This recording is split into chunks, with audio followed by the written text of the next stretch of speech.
حضرت عتبۃ الغلام کی توبہ۔ حضرت عتبۃ الغلام رحمۃ اللہ علیہ کسی دور میں بہت گناہ کیا کرتے، شراب پیتے اور دیگر برائیوں میں ملوث رہتے تھے۔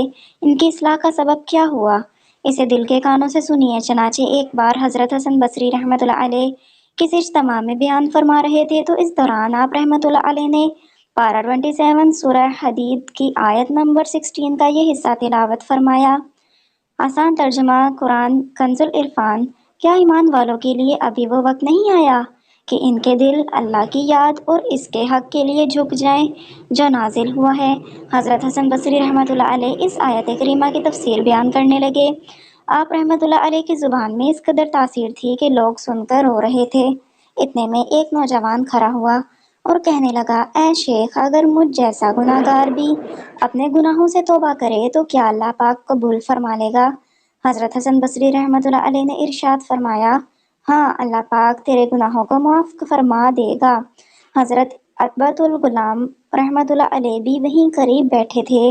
جب انہوں نے یہ سنا تو ان کا چہرہ زرد پڑ گیا، تھر تھر کانپنے لگے اور پھر ان کے منہ سے ایک زوردار چیخ نکلی اور بے ہوش ہو کر گر پڑے۔ حضرت حسن بصری رحمۃ اللہ علیہ نے عربی زبان میں چند اشعار پڑھے جن کا ترجمہ کچھ یوں ہے، اے اللہ پاک کے نافرمان نوجوان، جانتا ہے نافرمانی کی سزا کیا ہے؟ نافرمانوں کے لیے پرشور جہنم ہے اور بروز محشر رب اکبر کی سخت ناراضگی ہے۔ گر تو نار جہنم پر راضی ہے تو بے شک گناہ جاری رکھ، ورنہ گناہوں سے باز آ جا۔ تو نے اپنے گناہوں کے بدلے اپنی جان کو رہن یعنی گروی رکھ دیا ہے، اس کو چھڑانے کی کوشش کر۔ حضرت عتبۃ الغلام رحمۃ اللہ علیہ نے پھر چیخ ماری اور بے ہوش ہو گئے۔ جب ہوش آیا تو کہنے لگے، اے شیخ، کیا مجھ جیسے مشہور زمانہ گناہ گار کی بھی رب رحیم توبہ قبول فرما لے گا؟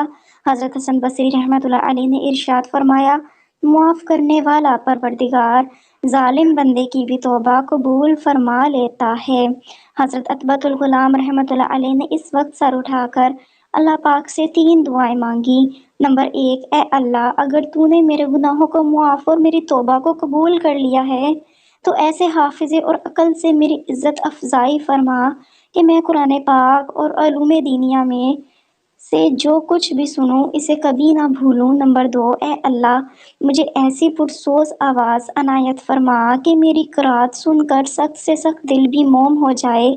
نمبر 3، اے اللہ، مجھے رزق حلال عطا فرما اور ایسے طریقے سے دے کہ جس کا میں تصور بھی نہ کر سکوں۔ اللہ پاک نے حضرت عتبۃ الغلام رحمۃ اللہ علیہ کی تینوں دعائیں قبول فرما لیں۔ آپ رحمۃ اللہ علیہ کا حافظہ بہت قوی ہو گیا۔ جب آپ رحمۃ اللہ علیہ قرآن پاک کی تلاوت کرتے تو جو سنتا وہ گناہوں سے توبہ کر لیتا، اور آپ رحمۃ اللہ علیہ کے گھر روزانہ ایک پیالہ شوربے کا اور 2 بوٹیاں رزق حلال سے پہنچ جاتی اور کسی کو پتہ نہ چلتا کہ یہ کون رکھ جاتا ہے۔ حضرت عتبۃ الغلام رحمۃ اللہ علیہ کی ساری زندگی میں ایسا ہوتا رہا۔ اس واقعے کو نقل کرنے کے بعد حضرت امام محمد بن محمد غزالی رحمۃ اللہ علیہ فرماتے ہیں، یہ ایسے شخص کا حال ہے جس نے اللہ پاک سے لو لگائی، یعنی اس کی بارگاہ میں توبہ کی۔